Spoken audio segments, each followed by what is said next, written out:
Good morning, everyone, and welcome to the Intuitive Energy Forecast for May 12th, 2022.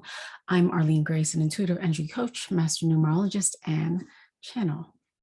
So I was feeling into today's energy, and there's a lot of clearing that's happening today, and we're supported with the energy of the 5 and the 7 of diamonds. And the 5 is it's wisdom, it is knowledge, it is freedom, it's play, it's an understanding of what does freedom mean for me, because on the lower perception of it, it's running away from things, right? It's taken off, it's avoiding things. And the 7 of diamonds is the millionaire's card. It's really about coming into discovering the value of who you are, right?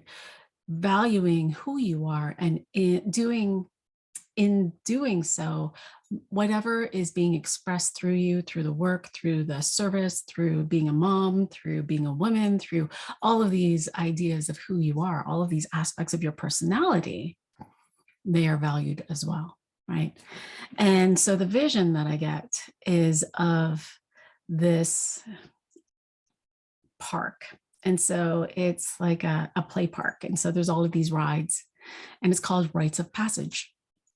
And there's all of these different rides that are in this circle, and in the middle is this clown, this jester, and he's just, juggling all of these balls or clearing.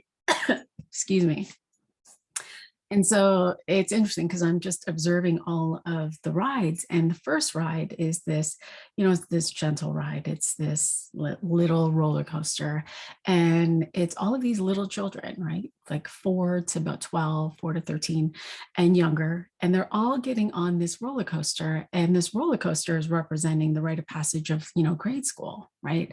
And so they're going to grade school and they're going up and down. They're having fun and they're playing, they're some of them are scared in the dips, but they're not so deep. And at the end of it, they're all getting off and they're getting these little, certificates, and they're walking out these graduation hats, graduating from what here in Toronto would be, from grade 8, right? And so they have their little prom and they graduate and they do other things. And now they go and they line up at the next place.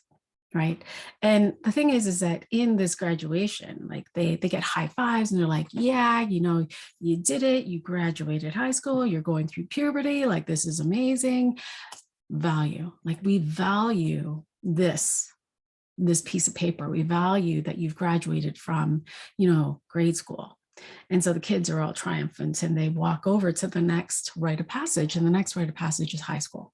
And so now, the ride is a little bit bigger. It's a little bit more, a little bigger dips, on this roller coaster, and they're riding it. And as they're riding it, they're being told, you better know what you're going to do when you finish. Like, you better know what you're going to do when you grow up. You better understand this. You better take the right classes. You got to, ensure, if you want to be a doctor, you got to have these high grades. You want to ensure that when you finish this ride, you can get onto the next ride. And so, a lot of pressure, a lot of, you need to know who you're going to be when you grow up.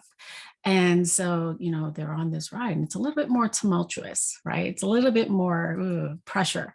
And so they're on this ride, and some of them get off and they're like, oh, okay, we graduated. And some of them get into the university or the college or whatever. They know where they're going, and they're going to the right place. And, some of them are happy. The other ones are not so happy. They probably didn't get into the school that they wanted to get into. They probably got 70s instead of 90s. Some of them probably didn't graduate with their graduating class. And so all of them are having these little chips in their armor. They're not feeling valued. They're not feeling good about themselves. A lot of them are placing value on these certificates and getting 90s and getting, this and that. And they're walking out with their certificate and their hat, and they've had their prom, and they're like, moving on to the next rite of passage. And the next rite of passage is either university or college or a career. And this one has a huge dip, right? And so it's like, you better do the things. You better understand that you are paying all of this money. You're probably going to be in debt, right, in order to have this education. So you better do good. And, of course, this is coming from parents and from those that are taking care of them. And this is from society. And so they're on this ride. And, some of them are they're going through the motions of being, you know, adults, right? And so they're becoming adults. And so some of them are partying and some of them are drinking, some of them are doing drugs, having sex and doing all the things. They're in relationships. At the same time, they're getting all of these, they're taking classes and they're trying to get the highest grades. They're doing all of these things. And so this rites of passage is either chinking in their armor or giving them great validation and all of these things. And so now they move on to the next rite of passage. Find your partner. You're going to get married, right? Get your job, get your career. Are you going to be a doctor? And so there's more and more pressure with each rite of passage, and each one of them, they're either going to get a chink in their armor, right? They're going to get validated or they're not. And in between, there's all of this. I feel valid. I don't. I feel valued. I don't. I am worthy. I'm not. I'm enough. I'm more than enough.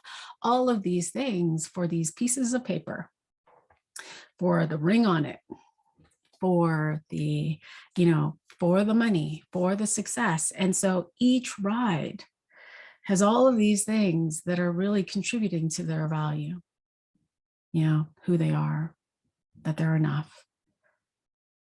And so there's this little girl, and she looks to be about 4, and she goes over to this clown and she pulls on his jumpsuit, and he looks down at her and she says,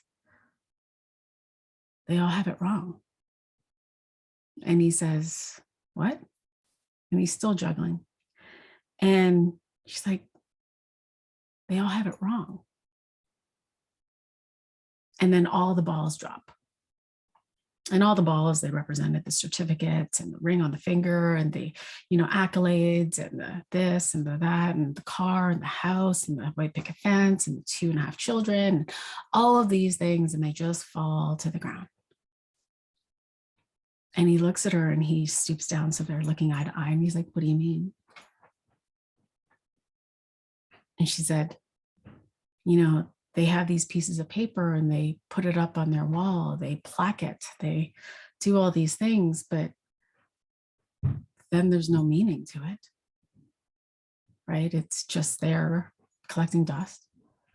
And they buy their car and they get their car, but the moment they drive it off the lot, it begins to depreciate, it begins to fall apart. And they go and they get married, but in this marriage, they're placing their value on each other, like, "Oh my God, like he's so hot and he's got the 6-pack abs and he's got this and he's a lawyer and he's all of these things." And so she's valuing what he does. And so there's this codependence, because if one changes, then the other one just either feels more valuable or not valuable, right? And they buy a house and it either depreciates or depreciates, but it still falls apart. Where's the fun? Where's the value? They all have it wrong. And they're here and they're playing with this sacrifice thing. Either they can either have love or they can have money, or they can have kids, but then they got to sacrifice their something, right? There's all of these interesting, weird ideas that are on each of these rides that people are collecting. What if they had it wrong? And he says, "Well, what do you think?" And she says, "Well, what if we just valued ourselves? What if someone taught us to value us for who we are? What if we were just worthy? What if that was just part of us? What if we were that?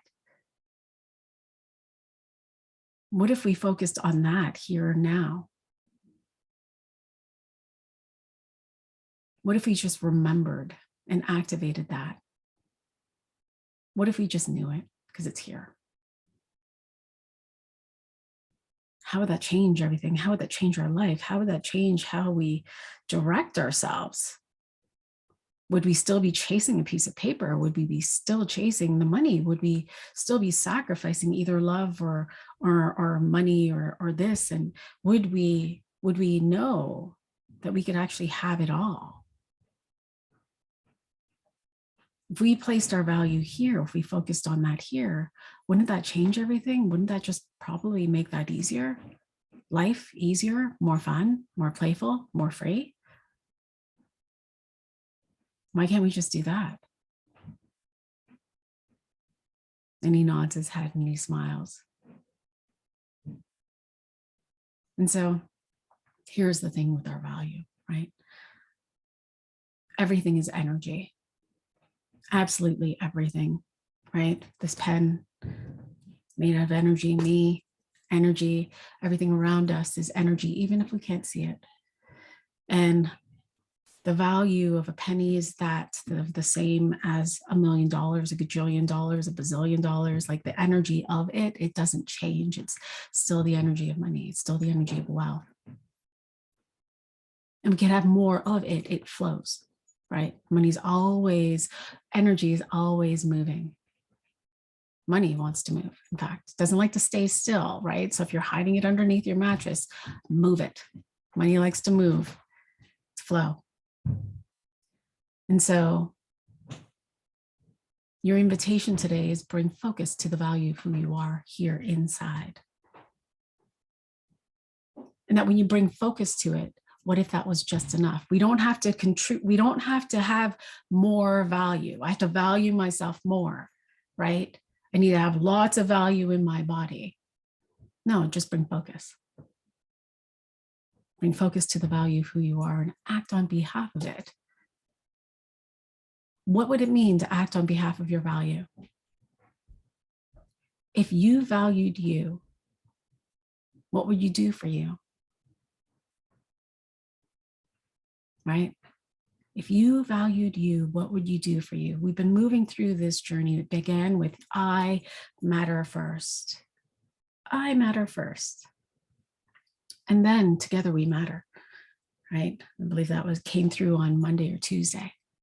And we're moving through this journey of self-love, of our own value, of seeing our own value, bringing ourselves into whole selves. We are whole. In this moment, present, whole. Nothing broken, nothing missing. And so your invitation is to bring focus to the value of who you are, the value of everything that you put out into the world. To let go of the value on that plaque that's on your wall, on the car, on, all of these other things that are outside of you that people said, oh, this must make you valuable. Who made up that rule?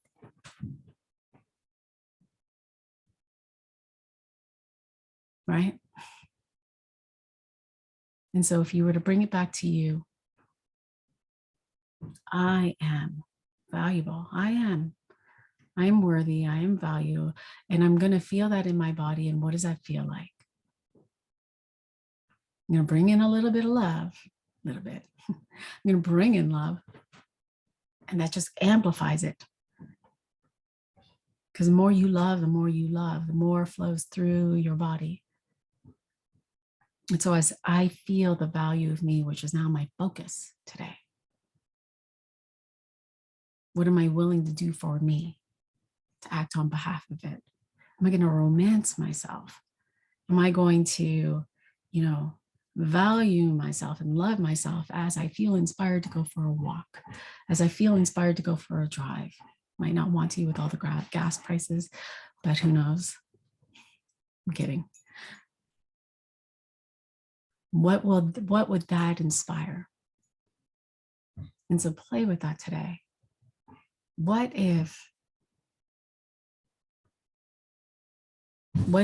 the truth of the value of who you were was simply a focus, and just bring that into your awareness?